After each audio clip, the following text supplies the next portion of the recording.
আমার নাম শঙ্খিনী। বয়স তখন কম। এই কম বছর বয়সেই আমি ছিলাম এক অপরূপা তরুণী। তবে আমার শারীরিক গঠন এমন ছিল যে কেউ আমাকে দেখে আমার আসল বয়স আন্দাজ করতে পারত না। সবাই ভাবত আমার বয়স অন্তত ১৮ বা ১৯ হবে। আমি ছিলাম এমন এক রূপের অধিকারিণী যাকে দেখলে পাড়ার অনেকেই এক মুহূর্তের জন্য থমকে যেত। তবে আমি ছিলাম এক দরিদ্র পরিবারের মেয়ে। সংসারের অভাব অনটনের কারণে আমাকে পরের বাড়িতে কাজ করতে যেতে হয়েছিল। শহরে এসে আমি এক গৃহকর্তার বাড়িতে কাজ শুরু করি এবং সেখানেই থাকতাম। সেই বাড়ির একমাত্র ছেলে শঙ্খ প্রথম দিন থেকেই আমার প্রতি বিশেষ দৃষ্টি রাখত। আমি যখন শঙ্খবাবুর ঘর গোছাতে যেতাম তিনি প্রায়ই এমন আচরণ করতেন যা আমাকে অবাক করত। তার কথা ও আচরণে এক ধরনের মজা এবং খুনসুটি মিশে থাকত, যা অন্য কারো ক্ষেত্রে বিরক্তিকর লাগলেও অদ্ভুতভাবে শঙ্খবাবুর ক্ষেত্রে আমার খারাপ লাগত না, বরং ভেতরে ভেতরে এক অজানা শিহরণ কাজ করত। আমি বুঝতে পারছিলাম না কেন এমন হচ্ছে। হয়তো অজান্তেই আমি তাকে ভালোবেসে ফেলেছিলাম। আমি ভুলেই গিয়েছিলাম আমার অবস্থান কোথায়। আমি যে একজন সাধারণ গৃহকর্মী।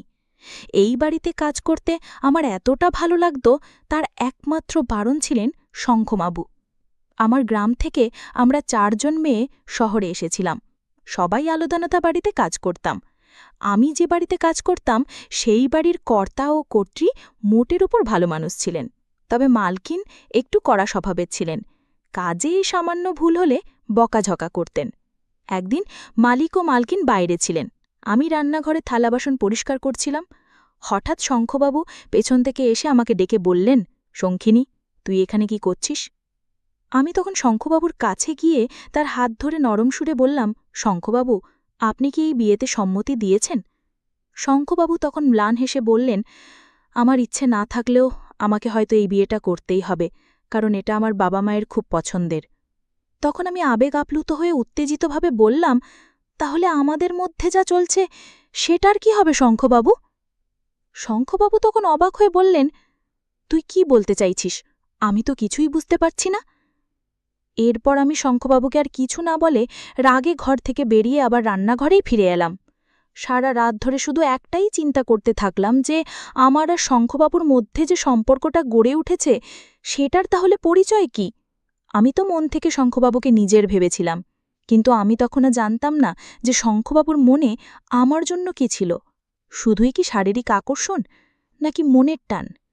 এসব ভাবতে ভাবতে আমি যখনই সবে চোখ বন্ধ করেছি তার কিছুক্ষণ পরেই মালিকের ড্রাইভার সেলিম রান্নাঘরের ভেতরে ঢুকে আমার কাছে এসে বসল এবং আমার মুখে হাত বোলাতে লাগল। তার স্পর্শে আমি ভয়ে আঁতকে উঠে চোখ খুললাম এবং তাকে দেখে হতভম্ব হয়ে গেলাম। আমি তখন উঠে বসে সেলিমকে বললাম, তুই এখানে কি করছিস? বের হয়ে এখান থেকে, না হলে আমি চিৎকার করব। আমাকে ছোঁয়ার সাহস তোর হলো কি করে? তুই খুব খুব বেড়ে গেছিস। এরপর যদি আমাকে ছোঁয়ার চেষ্টা করিস তাহলে আমি মালিককে বলে তোকে চাকরি থেকে ছাড়িয়ে দেব। মালিকের ড্রাইভার সেলিম তখন বিদ্রূপের হেসে বলল, শঙ্খিনী, তুই যে শঙ্খবাবুর সাথে রাত কাটাস সেটা আমি নিজের চোখে দেখেছি। তাহলে আমার সাথে থাকতে তোর কি সমস্যা? দেখে নিস একদিন শঙ্খবাবু তোকে ধোঁকা দেবে। তুই যে স্বপ্ন দেখছিস সেই স্বপ্ন তোর কোনোদিনও সত্যি হবে না। তুই যে একজন কাজের মেয়ে সেটা ভুলে যাস না। এই বলে সেলিম ঘর থেকে বেরিয়ে গেল।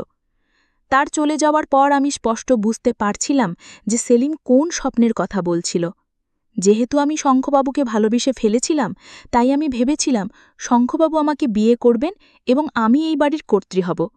ড্রাইভার আমার সেই স্বপ্নের দিকেই ইঙ্গিত করে বলেছিল যে আমার এই স্বপ্ন কোনোদিন পূরণ হবে না। এই কথাগুলো ভাবতে ভাবতেই আমার সারা রাত কেটে গেল। পরদিন সকালে আমি যখন বিষণ্ণ মনে ঘর পরিষ্কার করছিলাম তখন মালিক শঙ্খবাবুর ওপর চিৎকার করছিলেন। আমি তখন দ্রুত কাজ থামিয়ে বাগানের দিকে গিয়ে দেখলাম বড় মালিক শঙ্খবাবুর গালে এক থাপ্পড় মেরে বললেন, নির্লজ্জ কথাকার, তোর তো কোনো কাজ নেই। মালকিন তখন অবাক হয়ে মালিককে বললেন, কেন তুমি এত বড় ছেলের গায়ে হাত তুলছ? কদিন পরে ওর বিয়ে হবে, তখনও ঠিক দায়িত্ববান হয়ে যাবে। মালিক তখন মালকিনকে বললেন, তুমি ওকে অতিরিক্ত প্রশ্রয় দিয়ে মাথায় তুলেছ, এই জন্য তোমার ছেলে উচ্ছন্নে গেছে। তোমার ছেলে বাজারের ওই মাস্তানির কাছ থেকে ৩ লক্ষ টাকা ধার করেছে। ওই মাস্তান আজ আমাকে বাজারে ধরেছিলে এবং সব সত্যি কথা বলেছে। তোমার ছেলে এখনও টাকা শোধ করেনি। তারপর বড় মালিক শঙ্খবাবুর দিকে আঙুল তুলে বললেন, অনেক কষ্টে আমি তোর বিয়েটা ঠিক করেছি, না হলে তোর মতো অকর্মণ্য ছেলেকে কোনো বাবাই তার মেয়ের হাত দেবে না। রিনার বাবা আমার খুব কাছের বন্ধু বলেই তোর বিয়েটা পাকা হয়েছে। ওই সময় শঙ্খবাবু মাথা নিচু করে চুপচাপ সবকিছু শুনছিলেন। সবকিছু শোনার পর মালকিন মালিককে বললেন, কেন তুমি সকাল সকাল আমার ছেলেটাকে এত কষ্ট দিচ্ছ? ও সব ঠিক করে ফেলবে, বিয়ের পরও ঠিক দায়িত্বশীল হয়ে যাবে। তুমি ওকে কোনো ব্যবসা দাঁড় করিয়ে দিও, তাহলেই ও ব্যস্ত থাকবে।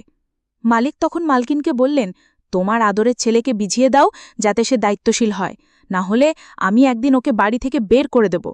বড় মালিক রাগে সেখান থেকে চলে গেলেন। রাজীববাবু তখন প্রচণ্ড রেগে নিজের ঘরে চলে গেলেন। আমি তখন এক গ্লাস জল নিয়ে রাজীববাবুর কাছে গেলাম। তখন রাজীববাবু রাগে ছোবে নিজের মাথায় হাত দিয়ে বসেছিলেন। ঠিক তখনই তাকে এক মাস্তান ফোন করে হুমকি দিল যে আগামী 4 দিনের মধ্যে যদি রাজীববাবু তাদের টাকা ফেরত না দেন তাহলে তারা তাকে মেরে অবস্থা খারাপ করে দেবে। ফোনটা রাখার পর রাজীববাবু আমার দিকে তাকিয়ে বললেন, দেখছিস তো মালা, আমার এই বাড়িতে কোনো দাম নেই। আমার নিজের বাবা আমাকে বোঝা মনে করে, আমার ওপর সবসময় রাগারাগি করে, আমার দিকটা কেউ ভেবে দেখে না, আমার কষ্টটা কেউ বোঝে না। রাজীববাবুর কথা শুনে আমার ভীষণ কষ্ট হচ্ছিল, তাই আমি তার হাত ধরে বললাম, বাবু, আমি আপনার কষ্টটা বুঝতে পারছি, কিন্তু আমি আপনার জন্য কিছুই করতে পারছি না। রাজীববাবু তখন বিছানা থেকে উঠে দাঁড়িয়ে আমার হাতটা চেপে ধরে বললেন, মালা, আমি জানি তুই আমাকে অনেক ভালোবাসিস, কিন্তু আমি চাইলেও তোকে বিয়ে করতে পারবো না রে, কারণ আমার বাবা মা তোর সঙ্গে আমার ভালোবাসার সম্পর্ক কোনো দিন মেনে নেবে না, কারণ তুই একজন কাজের মেয়ে। কিন্তু আমার কাছে তুই আমার রানী, তাই আমি তোকে বিয়ে করতে রাজি আছি। রাজীববাবুর কথা শুনে আমি খুশিতে আত্মহারা হয়ে গেলাম আর বুঝলাম যে আমার স্বপ্ন খুব শীঘ্রই পূরণ হতে চলেছে। তারপর আমি রাজীববাবুকে বললাম, আপনি সত্যিই আমাকে বিয়ে করতে চান বাবু? রাজীববাবু তখন আমার ঘাড়ে হাত রেখে বললেন, হ্যাঁ, আমি তোকে বিয়ে করতে চাই, কিন্তু তার আগে তোকে আমার একটা শর্ত পূরণ করতে হবে। আমি তখন খুব খুশি হয়ে রাজীববাবুকে বললাম, আপনি যা বলবেন বাবু আমি তাই করব। আমি আপনাকে অনেক ভালোবাসি, আপনার জন্যে আমি সব কিছু করতে রাজি আছি, বলুন আমাকে কি করতে হবে। তারপর রাজীববাবু যা বললেন তা শুনে আমার পায়ের তলার মাটি সরে গেল, কারণ আমি একজন দরিদ্র কাজের মেয়ে হলেও আমার আত্মসম্মান ছিল। আমি গরিব ছিলাম কিন্তু চোর নই, আমি দরিদ্র ছিলাম কিন্তু লোভী নই। কিন্তু রাজীববাবুর ভালোবাসায় আমি অন্ধ হয়েও চুরি করতেও দ্বিধা করিনি। রাজীববাবু আমাকে বললেন, মালা, তুই বাবার আলমারি থেকে মায়ের গলার নেকলেসটা চুরি করবি। ওই নেকলেসটার দাম 4 থেকে 5 লক্ষ টাকা হবে। রাজীববাবুর কথা শুনে আমি ঘাবড়ে গিয়ে বললাম, বাবু, আমি গরিব হতে পারি, কিন্তু চোর নই, আমি চুরি করতে পারবো না। মালকিন আমাকে অনেক বিশ্বাস করেন। রাজীববাবু তখন রেগে বললেন, মালা, তাহলে তুই আমাকে বিয়ে করতে চাস না, তাই তো? ওই গয়না বিক্রি করে 4-5 লক্ষ টাকা পাওয়া যাবে, তারপর আমরা দুজনে এখান থেকে পালিয়ে গিয়ে বিয়ে করব। কিন্তু তুই আমাদের ভবিষ্যতের কথা ভাবছিস না। আমি একটা পাগল যে তোকে বিয়ে করার জন্য এত উতালা হয়েছি। তুই আমাকে ভালোবাসিস না, তাই না? চলে যা এখান থেকে। রাজীববাবুর অভিমান দেখে আমি তার মায়ের গলার নেকলেস চুরি করতে রাজি হয়ে গেলাম। এমন নয় যে আমার বয়স কম বলে আমি বুদ্ধিতে অপরিপক্ক ছিলাম, জ্ঞানের দিক থেকে আমি যথেষ্ট পরিণত ছিলাম, কিন্তু রাজীববাবুর ভালোবাসা আমি এতটাই অন্ধ হয়ে গিয়েছিলাম যে কোনটা সঠিক আর কোনটা ভুল সে সিদ্ধান্ত নিতে পারিনি। আমি যখন মালকিনের নেকলেস চুরি করতে রাজি হলাম তখন রাজীববাবু আমাকে বললেন, মালা, তুই আজকে যখন মায়ের শাড়িগুলো স্ত্রী করে আলমারির ভেতরে রাখতে যাবি, ঠিক সেই সময় সুযোগ বুঝে মায়ের নেকলেসটা চুরি করে আমাকে এনে দিবি। তারপর আমরা দুজনে এখান থেকে পালিয়ে গিয়ে বিয়ে করে নেব। রাজীববাবুর কথা মতো সুযোগ বুঝে আমি যখন মালকিনের শাড়ি মালিকের ঘরের আলমারির ভেতরে রাখতে গেলাম তখন মালিক ঘরের ভেতরে সোফায় বসে ফোনে কথা বলতে ব্যস্ত ছিলেন। সেই সুযোগে আমি তাড়াতাড়ি লকার থেকে মালকিনের নেকলেসটা বের করে আমার ব্লাউজের ভেতরে লুকিয়ে নিলাম। ওই সময় ভয়ে আমার হাত কাঁপছিল, আমার কপাল থেকে ঘাম ঝরছিল। আমি ভাবছিলাম, যদি মালিক দেখে ফেলেন তাহলে আমার কি হবে। মালিক ও মালকিন আমাকে অনেক বিশ্বাস করতেন, কিন্তু আমি তাদের সেই বিশ্বাস আর ভরসা ভেঙেছিলাম। তারপর নেকলেসটা চুরি করে আমি চুপচাপ মালিকের ঘর থেকে বেরিয়ে এলাম। মালিকের ঘর থেকে বেরোতেই রাজীববাবু আমার কাছে এসে ফিসফিস করে জিজ্ঞেস করলেন, মালা, কাজ হয়েছে? তখন আমার অবস্থা খুবই খারাপ ছিল। ভয়ে আমার মুখ লাল হয়ে গিয়েছিল, আমার হাত পা থরথর করে কাঁপছিল। আমি রাজীববাবুকে কিছু না বলে ব্লাউজের ভেতর থেকে নেকলেসটা বের করে তার হাতে দিয়ে দিলাম। নেকলেসটা হাতে পেয়েই রাজীববাবু খুব খুশি হয়ে আমাকে জড়িয়ে ধরলেন। তারপর আমি রাজীববাবুকে জিজ্ঞেস করলাম, বাবু, আমরা কবে বাড়ি থেকে পালিয়ে বিয়ে করব? রাজীববাবু তখন আমার গালে আলতো করে টিপে দিয়ে বললেন, খুব তাড়াতাড়ি যাব। রাজীববাবুর কথায় বিশ্বাস করেই আমি স্বপ্ন দেখতে শুরু করেছিলাম যে আমি খুব শীঘ্রই রাজীববাবুর অর্ধাঙ্গিনী হব। কিন্তু আমি স্বপ্নেও ভাবতে পারিনি যে আমার সাথে এতটা খারাপ কিছু হতে চলেছে। আমার ভালোবাসার এমন পরিণতি হবে আমি কোনো দিন ভাবিনি। এরপর বেশ কিছুদিন কেটে যাওয়ার পর যখন রাজীববাবুর বিয়ের দিন পাকা করার জন্য মেয়েপক্ষ আমাদের বাড়িতে এলো, তখন আমি রাজীববাবুকে রেগে বললাম, রাজীববাবু, তারা তো আপনার বিয়ের দিন ঠিক করতে আসছে, আপনি কবে আমাকে নিয়ে পালিয়ে বিয়ে করবেন? রাজীববাবু তখন আমার কাঁধে হাত রেখে বললেন, আরে বাগলি, তুই চিন্তা করছিস কেন? বিয়ের দিন পাকা করতে আসছে, বিয়েটা তো আর আজকেই হচ্ছে না।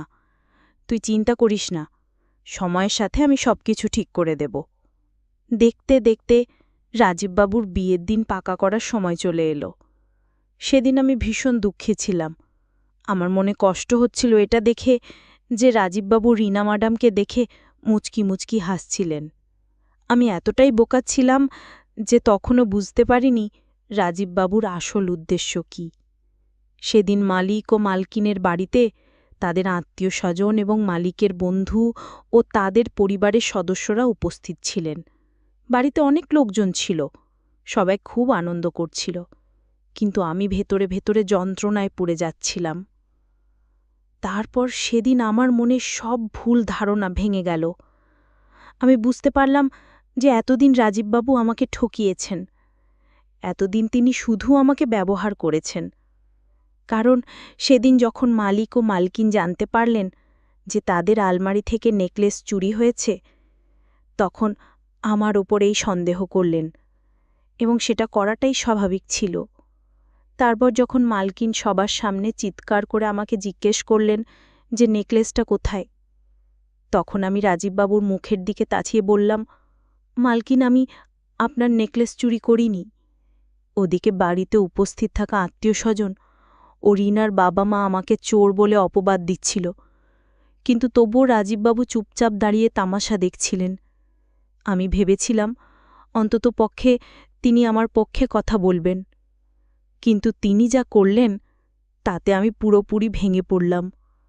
আমি যখন বিষণ্ণ মুখে রাজীববাবুর দিকে তাকিয়েছিলাম, তখন মালকিন আমার গলে একটা থাপ্পড় মেরে বললেন, চোর কোথাকার, আমার ছেলের দিকে তাকিয়ে আছিস কেন? বল, আমার নেকলেসটা কোথায় লুকিয়ে রেখেছিস? ঠিক তখনই রাজীববাবু তার মাকে বললেন, হ্যাঁ মা, তুমি ঠিকই বলেছ, এই মেয়েটাই তোমার নেকলেস চুরি করেছে। এই মেয়েটাকে এক্ষুনি বাড়ি থেকে বের করে দাও। এসব কাজের মেয়েদের বেশি প্রশ্রয় দিতে নেই। বাবুর কথা শুনে আমার পায়ের তলার মাটি সরে গেল। যার জন্য আমি চুরি করেছিলাম সেই মানুষটি আমাকে চোরের অপবাদ দিল।